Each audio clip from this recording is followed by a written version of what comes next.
गीता ज्ञान सिर्फ 18 अध्याय और 700 श्लोकों में सिमटा हुआ ज्ञान नहीं है। अगर कोई बहुत गहराई से इसे समझना चाहे तो ये यूनिवर्स की तरह है, जिसकी गहराई और अंत आज तक न कोई जान पाया है, न शायद आगे जान पाएगा।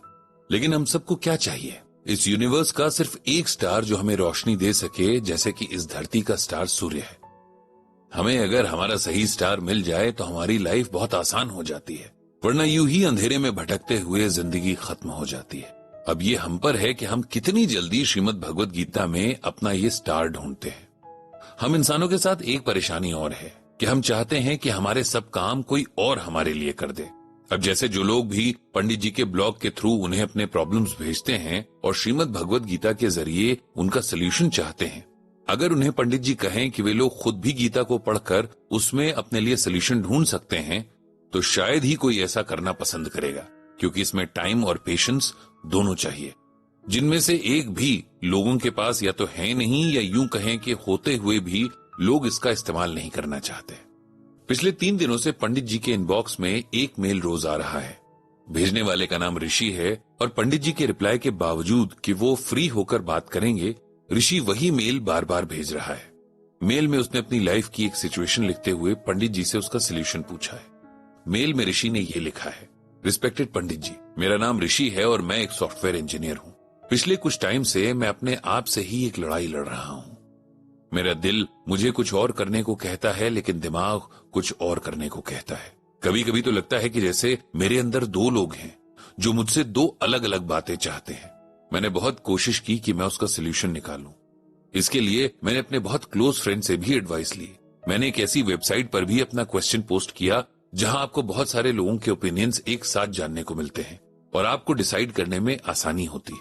लेकिन वहां से भी मुझे कोई सोल्यूशन नहीं मिला।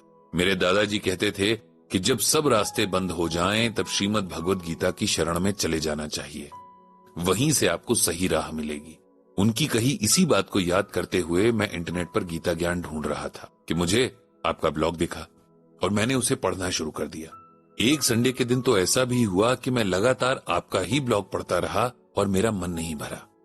मैं वाकई आपके गीता ज्ञान से बहुत इम्प्रेस्ड हूं और इसीलिए आपके साथ ये सिचुएशन शेयर कर रहा हूं।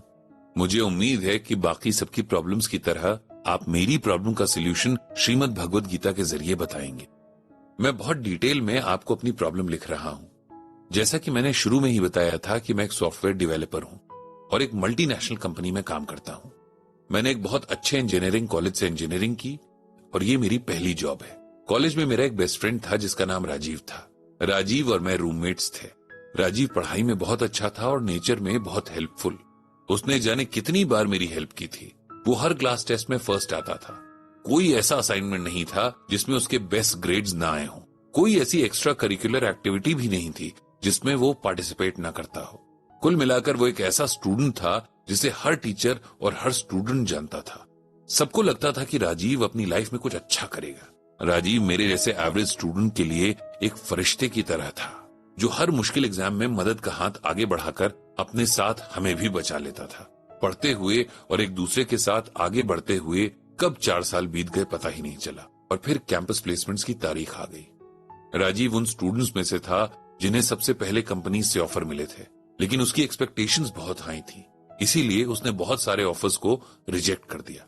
इधर हम सब धीरे धीरे प्लेस होते गए और राजीव अपने लायक ऑफर का वेट ही करता रह गया। उसके लिए ये बहुत फ्रस्ट्रेशन वाली सिचुएशन थी, क्योंकि उसने पता नहीं क्या क्या सपने देख रखे थे जिनसे वो कॉम्प्रोमाइज नहीं करना चाहता था। उसे ये देखकर शर्मिंदगी भी होती थी कि उसके बनाए नोट्स पढ़कर पास हुए मुझ जैसे लड़के अब जॉब कर रहे थे और वो खाली बैठा था। मुझे सच में उसकी फिक्र थी, इसीलिए जब हमारी कंपनी में ओपनिंग आई तो मैंने उसे रेफर कर दिया। पहले तो उसने मना कर दिया, लेकिन फिर मेरे बहुत कहने पर वो इंटरव्यू देने आ गया। उसका इंटरव्यू अच्छा हुआ और उसे जॉब मिल गई। क्योंकि मैंने उससे 6 महीने पहले कंपनी ज्वाइन की थी, इसीलिए यहां मैं उसका सीनियर था और ऑफिस प्रोटोकॉल के हिसाब से जो प्रोजेक्ट हमें असाइन किया गया था उसमें मुझे राजीव को ट्रेनिंग देनी थी। मैं नहीं जानता था कि इससे उसकी ईगो को ठेस लगती थी। वो बाहर से तो कुछ नहीं दिखाता था, लेकिन अंदर ही अंदर उसे ये बात परेशान करती थी कि मेरे जैसा एवरेज स्टूडेंट उसके जैसे जीनियस से ज्यादा सैलरी ले रहा है। बात तब बिगड़नी शुरू हुई जब उसने मेरे कॉलेज टाइम की छोटी छोटी बेवकूफियां हमारे कलीग्स को बतानी शुरू कर दी। सब मुझे चिढ़ाते और मेरा मजाक बनाते। शुरू में मुझे लगा कि राजीव ने ये सब यूं ही कह दिया होगा, लेकिन धीरे धीरे उसने बहुत कुछ ऐसा करना शुरू कर दिया जिससे मुझे उसकी इंटेंशंस पर शक होने लगा। मैंने उससे बात करने की भी कोशिश की, लेकिन उसने मुझसे ठीक से बात नहीं की। मैंने भी उसे अवॉइड करना शुरू कर दिया। हम दोनों एक ही प्रोजेक्ट पर काम कर रहे थे, लेकिन मेरी कोशिश रहती थी कि हमारा कम से कम इंटरेक्शन हो। प्रोजेक्ट पूरा हुआ और हमारे टीम लीडर ने हम सबको, खासकर मुझे, बहुत अप्रिशिएट किया। मुझे प्रमोशन भी मिल गई और अब राजीव को मुझे रिपोर्ट करना था।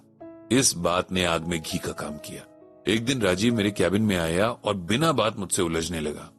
मैंने उसे बहुत समझाने की कोशिश की, लेकिन वो मुझसे उलझता ही गया। मैंने उसे कहा कि बाहर चलकर बात करते हैं, लेकिन वो पता नहीं क्या सोचकर आया था कि शांत होने का नाम ही नहीं ले रहा था। और फिर उसने मुझ पर हाथ उठाना शुरू कर दिया। ऑफिस में अच्छा खासा तमाशा बन गया और किसी तरह लोगों ने उसे मेरे कैबिन से बाहर किया। बात बॉस तक पहुंच चुकी थी और हम दोनों को उनके सामने पेश होना पड़ा। राजीव के बर्ताव की शिकायत कुछ और लोग भी कर चुके थे और उस दिन के इंसिडेंट्स के बारे में जिससे भी पूछा गया उसने राजीव की ही गलती बताई। इसके बाद राजीव को कंपनी से फायर कर दिया गया। मुझे पहले तो राजीव के बर्ताव से बहुत बुरा लगा, लेकिन बाद में मुझे उसके लिए भी बुरा लगा।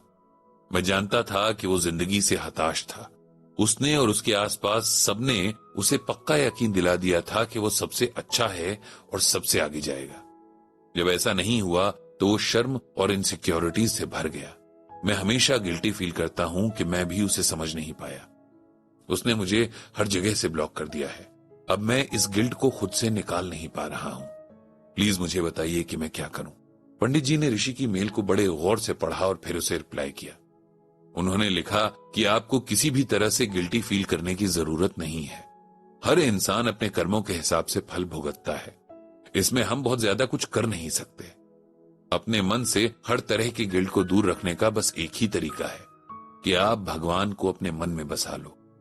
अपनी जाने अनजाने में की हुई हर गलती के लिए एक बार माफी मांगकर आगे बढ़ जाओ। भगवान ने गीता में कहा है कि ईश्वरः सर्वभूतानां ह्येदेश अर्जुन तिष्ठति भ्राम्यन् सर्वभूतानिं यंत्रारूढ़ानि मायया। यहां भगवान श्री कृष्ण अर्जुन से कहते हैं कि हे अर्जुन, जो भी आत्मा किसी शरीर का रूप लेकर जन्म लेती है उसमें भगवान अपनी माया से उनके कर्मों के अनुसार सबके मन में रहते हैं। इसमें और जोड़ते हुए भगवान कहते हैं कि तमेव शरणम गच्छ सर्वभावेन भारत तत्प्रसादात् पराम शांतिम स्थानम प्राप्स्यसि शाश्वतम। हे अर्जुन, तू सब तरह से उस भगवान की शरण में जा। उस परमात्मा की कृपा से ही तू परम शांति और उनके परम धाम को जाएगा। इसीलिए तुम भी भगवान को याद करते हुए अपने कर्म करते जाओ। ये जिंदगी गिल्ट पालने के लिए बहुत छोटी है। बस जानबूझकर किसी के साथ बुरा मत करो। राजीव को भी सही रास्ता मिल ही जाएगा। कुछ रिश्ते कम टाइम के लिए ही जिंदगी में आते हैं। उन्हें छोड़कर आगे बढ़ने में ही सबकी भलाई है। इसके बाद पंडित जी ने भगवान श्री कृष्ण से ऋषि के मन की शांति के लिए प्रार्थना करते हुए मेल सेंड कर दी।